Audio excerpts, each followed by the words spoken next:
Hello students, और कैसे हैं आप सब। चलिए आज हम लोग शुरू करते हैं अपने हिंदी का दूसरा क्लास और 70 में से 70 के सफर को और ले चलते हैं आगे की तरफ। ठीक है, आज हम लोग जो पढ़ने वाले हैं, आज मॉडल पेपर सीधा हम ये पढ़ेंगे कि बोर्ड एग्जाम में जो प्रश्न आते हैं वो किस प्रकार से आते हैं। उन क्वेश्चंस को आज हम पढ़ेंगे और उसको लिखना और हल करना सीखेंगे कि बोर्ड में कैसे लिखा जाता है। ठीक है, चलिए शुरू करते हैं। और उससे पहले मैं एक बात आपको और बता दूं कि अगर आपने इसका पहला वीडियो नहीं देखा है तो उसको जरूर देख लीजिएगा, क्योंकि मैंने उसमें बहुत इंपॉर्टेंट चीजें आपको याद करने के लिए दिया था, जैसे पाठ और लेखक का नाम। और मैंने एक बहुत उससे भी इंपॉर्टेंट चीज दिया था, संदर्भ याद करने के लिए। उसको जरूर आप याद कर लीजिए, तब इसमें आएंगे तो और अच्छा आपको लगेगा। ठीक है, चलिए। तो एक बात ये है कि सबसे पहले आपको मैं जो 20 नंबर का आता है OMR सीट वाला, उसको मैं अभी नहीं बताऊंगा, उसको हम लास्ट में पढ़ेंगे। सबसे पहले हम ये पढ़ेंगे कि लिखने वाला जितना है पहले उसको हम लोग पढ़ेंगे। ठीक है, तो चलिए शुरू करते हैं। आपको स्क्रीन पे दिखेगा, आप उसको पढ़िए अच्छे से, और मैं उसको पढ़ के आपको सुना रहा हूँ, आप उसको सुनिए और उसमें देखिए। ठीक है ना, स्क्रीन पे आपको क्वेश्चन दिखाई देगा किस प्रकार से आता है। चलिए शुरू करते हैं। चलिए प्रश्न को ध्यान से सुनिए, आपको दिख रहा है पेपर, ठीक है ना। देखिए सुनिए क्वेश्चन में क्या लिखा है, बस मेरी बात को आप एकदम अच्छे से सुनिएगा बस। ठीक, सुनिए। लिखा है कि कुसंग का ज्वर सबसे भयानक होता है। ठीक, पहली लाइन। इसके बाद यह केवल नीति और सद्वृत्ति का ही नाश नहीं करता बल्कि बुद्धि का भी क्षय कर देता है। ठीक, किसी युवा पुरुष की संगति यदि बुरी होती होगी तो वह उसके पैरों में बंधी चक्की के समान होगी, जो उसे दिन दिन यानी दिन प्रतिदिन, ठीक है, अवनति के गड्ढे में गिराती जाएगी। और यदि अच्छी होगी तो सहारा देने वाली बाहु के समान होगी, जो उसे निरंतर उन्नति की ओर उठाती जाएगी। समझ में आया कुछ बात। सबसे पहली चीज ये कि आप जो इसको पूरा पढ़े हैं, इसमें आपको कुछ शब्द मिला होगा। जैसे क्या मिला है, कुसंग मतलब गलत संगति। ठीक है, एक शब्द आपको मिला, क्या मिला आपको, एक शब्द मिला संगति। संगति मतलब दोस्ती, मतलब ये किस पाठ का है, मित्रता पाठ का है क्या। ठीक है, अब आपको ये बात समझ में आ रहा होगा कि कैसे हम पकड़ेंगे। जैसे ही आप इसको पढ़ेंगे, तो मैंने पिछली क्लास में ट्रिक बताया था कैसे पकड़ना है आपको। जैसे मित्रता पाठ का है तो मित्र, दोस्त, संगति, इसमें कुछ मिल जाएगा। ममता पाठ का है तो ममता मिल जाएगा। ठीक है, इसी तरह से अजंता पाठ का है तो गुफाएं, पहाड़, ये सब उसमें मिल जाएगा। तो इसमें हमने क्या पकड़ लिया, हमने ये पकड़ा कि ये संगति इसमें आया है, मतलब ये मित्रता नामक पाठ का है। और किसने लिखा है, आचार्य रामचंद्र शुक्ल ने लिखा है। क्लियर है, इतना बात क्लियर है। चलिए अब आगे बढ़ते हैं। इसमें क्वेश्चंस कैसे पूछते हैं ये ऊपर आपको लिखा रहेगा। ठीक, और फिर से एक बार देखिए स्क्रीन पर, ये देखिए आपको दिख रहा होगा एक अंडरलाइन है नीचे, उसके देख रहे होंगे आप लोग कि अंडरलाइन में दिया है कुछ। अंडरलाइन वाला जरा पोर्शन एक बार मैं आपको फिर सुनाता हूँ, सुनिए, बस ध्यान से बात को सुनिएगा। देखिए अंडरलाइन वाला पढ़ रहा हूँ ना, जो नीचे रेखांकित अंश है। किसी युवा पुरुष की संगति यदि बुरी होगी तो वह उसके पैरों में बंधी चक्की के समान होगी, जो उसे दिन दिन अवनति के गड्ढे में गिराती जाएगी। बस इतना ही है। ठीक, तो ये रहा आपका अंडरलाइन वाला पोर्शन। चलिए अब हम देखते हैं क्वेश्चंस उसके नीचे जो लिखे हैं, उन प्रश्नों को आप लोग पढ़ लीजिएगा बाद में। ठीक है ना, अभी मैं बोर्ड पे उसको लिखा हूं। देखिए, चलिए ये देखिए पहला प्रश्न क्या पूछा है, पहला उपर्युक्त गद्यांश का संदर्भ लिखिए। पहला पॉइंट, जो आप संदर्भ याद कर चुके हैं, मैंने आपको याद कराया है ना, बस वही लिख दीजिए। 2 नंबर आपका फिक्स है। कितने नंबर का आता है, आज से नंबर गिनना शुरू करिए। 20 नंबर छोड़ के ये कितने का रहेगा आपका, 50 नंबर का ना। 20 नंबर OMR का मैं लास्ट में बताऊंगा, नंबर गिनना शुरू कर दीजिए। ये 6 नंबर का है आपका, 2 नंबर 2 नंबर 2 नंबर, तीनों क्वेश्चन करेंगे, 6 नंबर आपका फटाक से मिल जाएगा। ठीक, तो उपर्युक्त गद्यांश का संदर्भ लिखिए। संदर्भ क्या था मैंने लिखवाया था एक बार, मैं आज फिर से बता दूंगा आपको। ठीक है, चलिए फिर इसके बाद क्या है, गद्यांश के रेखांकित अंश की व्याख्या कीजिए। ये वाला बच्चों को बहुत परेशान करता है, कैसे करें। आपको मैं आज एक ऐसा तरीका बताऊंगा कि लाजवाब तरीके से आप इसको कर लेंगे, नंबर भी पूरा पाएंगे।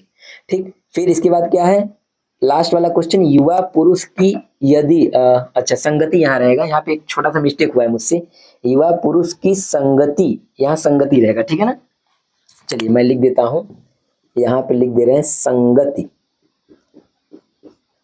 यदि बुरी होगी तो क्या प्रभाव पड़ता है। अभी आपने पढ़ा संगति बुरी होगी तो क्या प्रभाव पड़ेगा, तो आपको एक माइंड में ये सेट हुआ होगा कि पहला क्वेश्चन हमेशा क्या रहेगा, संदर्भ। याद रखिएगा, पहला क्वेश्चन हमेशा संदर्भ। दूसरा क्वेश्चन क्या रहेगा, गद्यांश के रेखांकित अंश की व्याख्या, मतलब जो अंडरलाइन वाला पार्ट है उसका व्याख्या आप अपने शब्दों में करेंगे। कहने का मतलब बात तो वही बोलना है, थोड़ा बहुत बढ़ा चढ़ा के आपको बताना है, उसको उसकी व्याख्या करनी है, उसको समझाना है कि क्या बोल रहा है, ठीक। और तीसरा क्वेश्चन हमेशा एक ऐसा प्रश्न रहता है जिसका उत्तर उसी में छुपा रहता है। जो आपने पूरा पढ़ा क्वेश्चन को, उसी के अंदर आपका इस क्वेश्चन का आंसर छुपा रहता है। जैसे युवा पुरुष की संगति यदि बुरी होगी तो क्या प्रभाव पड़ता है, तो उसमें हमने पढ़ा अगर युवा पुरुष की संगति आपकी बुरी होगी तो आप हमेशा अवनति के गड्ढे में गिरते जाएंगे। बस यही तो इसका उत्तर है, आपको मिल गया 2 नंबर। और एक आध लाइन बढ़ा भी देंगे तो कोई दिक्कत नहीं है, बढ़ा दीजिए, ठीक है। लेकिन ये मेन पॉइंट तो आपने लिखा ना, तो ये रहा आपका तरीका। अब मैं बताता हूँ कि इसको पेपर में लिखना कैसे है, ठीक है। ये तो क्वेश्चन था, अब पेपर में देखिए, चलिए कैसे देखते हैं, कैसे लिखा जाएगा पेपर में। चलिए अब देखते हैं ये लिखने का तरीका कैसे लिखना है, ठीक है। देखिए सबसे पहले आपको क्या करना है, आपने जो पढ़ा कुसंग का जोड़ सबसे भयानक होता है, उसका स्टार्टिंग वाला 2 शब्द आपको लिखना है। और हाँ, उससे भी पहले क्या, सुनिए, प्रश्न जो संख्या आपको डालना है, प्रश्नोत्तर संख्या 1 ऊपर डालना है बीच में, बिल्कुल ठीक है। बहुत बच्चे क्या करते हैं, इस प्रश्न को यहाँ पे लिखते हैं, यहाँ पे मत लिखिएगा। यहाँ पे लिखेंगे ना तो बहुत अच्छा लगेगा, सुंदर लगेगा, ठीक है ना। तो यहाँ पे लिखिएगा, मैं आपको अपना एक्सपीरियंस बता रहा हूँ, मैंने लिखा था, मुझे 88 नंबर मिला था, 88 नंबर टोटल मुझे मिला है, ठीक है। तो वो 12 नंबर मेरा जो कटा है ना, उसको आपको कटने नहीं दूंगा मैं, घबराइए मत, ठीक है ना। चलिए, तो यहाँ पे क्या करना है आपको, प्रश्नोत्तर संख्या कितना है, 1 है, ठीक। यहाँ पे लिखना है। उसके बाद आप यहाँ पे लिखेंगे, जैसे ना इसमें 2 ऑप्शन में आता है, एक ठो नहीं रहेगा, ये मत सोचिए कि बस एक ही पार्ट का, 2 पार्ट का रहेगा। मान लीजिए एक मित्रता पाठ का आ गया और एक ममता पाठ का आ गया, तो क वाला करेंगे कि आप ख वाला, दोनों में से एक करना होता है, ठीक। तो मैंने क्या किया, क वाला मान लीजिए चुन लिया, तो प्रश्नोत्तर संख्या 1 का मैंने कौन सा हल करना शुरू किया, क, ठीक, समझिएगा ध्यान से। फिर क्या करेंगे आप, स्टार्टिंग वाला 2 शब्द आप लिखेंगे, देखिए कुसंग का लिख लिए, फिर डॉट डॉट डॉट डॉट करके लास्ट वाला 2 शब्द उठाती जाएगी जो आपने पढ़ा था, ठीक है ना। आपको स्क्रीन पे दिखाई देगा, देख लीजिएगा, ठीक। तो ये आपको लिख लेना है। इससे देखिए कितना सुंदर लग रहा है, ये इसको बोलते हैं आद्यांत लिखना, स्टार्टिंग का पॉइंट और लास्ट का पॉइंट। इससे क्या होता है, इससे आपने क्या किया, जो आपने पढ़ा पूरा मतलब इसके अंदर समाहित हो गया, वो लिखा गया, ठीक है। अब इसके बाद क्या करेंगे, उत्तर अ, ठीक है ना, इस हिसाब से लिखना है। ये नहीं कि एक बार यहाँ पे उत्तर लिख दें, ऐसा नहीं है। ये उत्तर अ, फिर उत्तर ब, फिर उत्तर एक ठो रहेगा तो स, वो वाला भी मैं बता रहा हूँ, घबराइए मत। तो उत्तर अ में आप हेडिंग डालेंगे संदर्भ, और जितना पॉइंट आपको काला दिख रहा है काला से रहेगा, बाकी सब नीला से रहेगा, जो जो मैंने नीला से लिखा हुआ है। तो उत्तर अ के बाद यहाँ हेडिंग डालेंगे संदर्भ, बढ़िया से 2 ठो लाइन खींचिए और लिखिए, प्रस्तुत गद्यांश हमारी पाठ्य पुस्तक हिंदी के गद्य खंड के मित्रता नामक पाठ से लिया गया है, ठीक। और एक छोटा सा मैंने गलती किया है, क्या, यहाँ पे आपको इन्वर्टेड लगाना है, कामा, ठीक है, लगा दीजिएगा, इससे बहुत अच्छा लगेगा, ठीक। मित्रता नामक पाठ से लिया गया है, इसके लेखक आचार्य रामचंद्र शुक्ल जी हैं। ये हो गया आपका संदर्भ।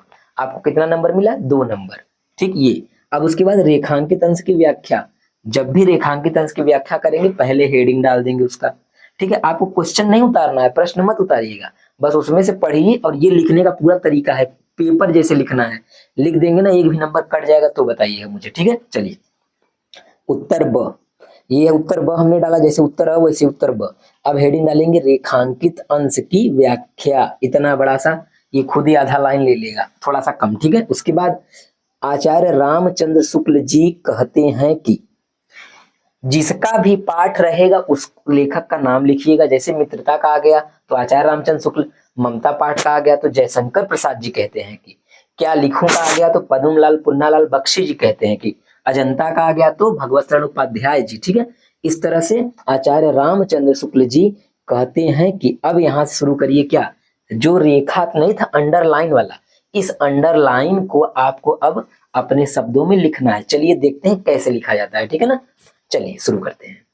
चलिए देखिए, इस तरह से आपको लिखना है। पहले मैं एक लाइन अंडरलाइन वाला पढ़ता हूं, फिर उसके बाद मैं ये पढ़ता हूं। देखिए इसमें क्या लिखा है, इसमें लिखा है, किसी युवा पुरुष की संगति यदि बुरी होगी तो, ये लिखा है, तो क्या होगा, वह उसके पैरों में बंधी चक्की के समान होगी, जो उसे अवनति के गड्ढे में दिन प्रतिदिन गिराती चली जाएगी। बस इतना सा था। अब इसका अर्थ हमको बनाना है, सुनिए।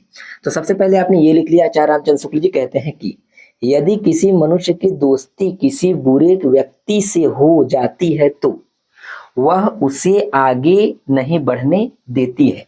सही बात है, जो उन्होंने बोला मैंने भी वही बोला, लेकिन थोड़ा सा शब्दों में चेंज कर दिया। वो आप भी कर सकते हैं बहुत आसानी से, ठीक। उसे दिन प्रतिदिन अवनति के गड्ढे में गिराती जाती है, जिससे उसका पूरा जीवन बर्बाद हो जाता है। आप चाहें तो 2-4 शब्द और भी बढ़ा सकते हैं, कोई दिक्कत नहीं है, लेकिन घटाइएगा मत इसे, नहीं तो ज्यादा कम हो जाएगा। और दूसरी बात, बहुत बच्चे सोचते हैं कि सर मुझे लिखना ही नहीं आएगा, तो मैं आपको एक रास्ता और बता रहा हूं कि आप इतना जब लिख देंगे, कहते हैं कि ना, उसके बाद जो अंडरलाइन वाला पार्ट है अगर उसी को आप घुमा फिरा के भी लिख देते हैं तब भी आपको नंबर मिल जाता है। लेकिन ऐसा आप मत करिए, आप अच्छे से जब क्लास ले रहे हैं, पढ़ रहे हैं, तो पूरी बात को समझिए और पूरी अच्छे से उसको लिखिएगा, ताकि 2 नंबर में से एक भी नंबर ना कटे, बस राइटिंग आपका सही हो। ये तरीका था, ठीक है ना। चलिए अब हम लोग देखते हैं कि तीसरा क्वेश्चन कैसे करना है, ठीक है।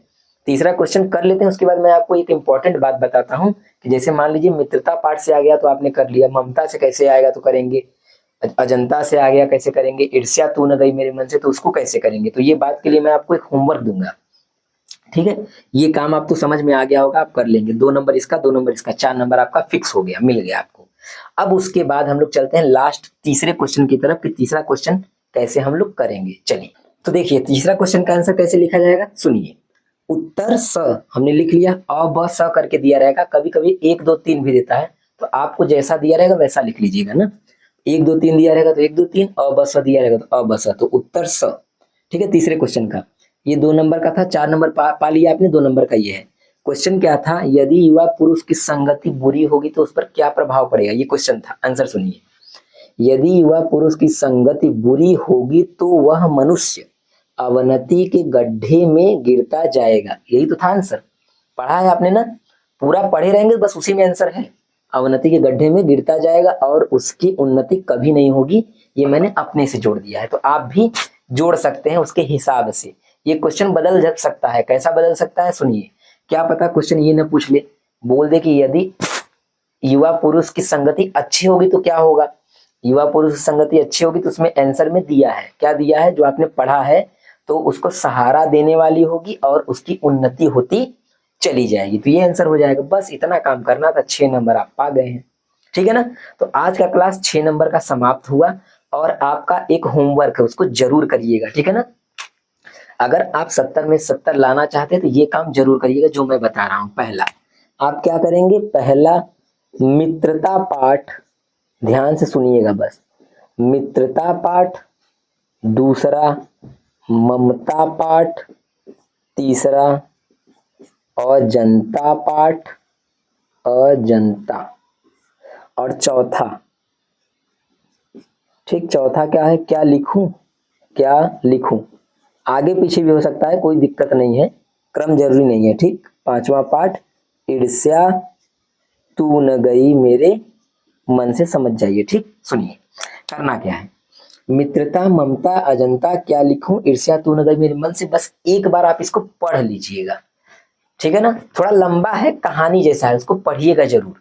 एक बार आप पढ़ लेंगे ना समय निकाल के, ज्यादा नहीं, आप रोज पढ़िए एक ठो ना, एक ठो रोज पढ़िए। जैसे आज मित्रता खत्म कर दीजिए, कल ममता, फिर अजंता, फिर क्या लिखूं, फिर ईर्ष्या तू न गई मेरे मन से।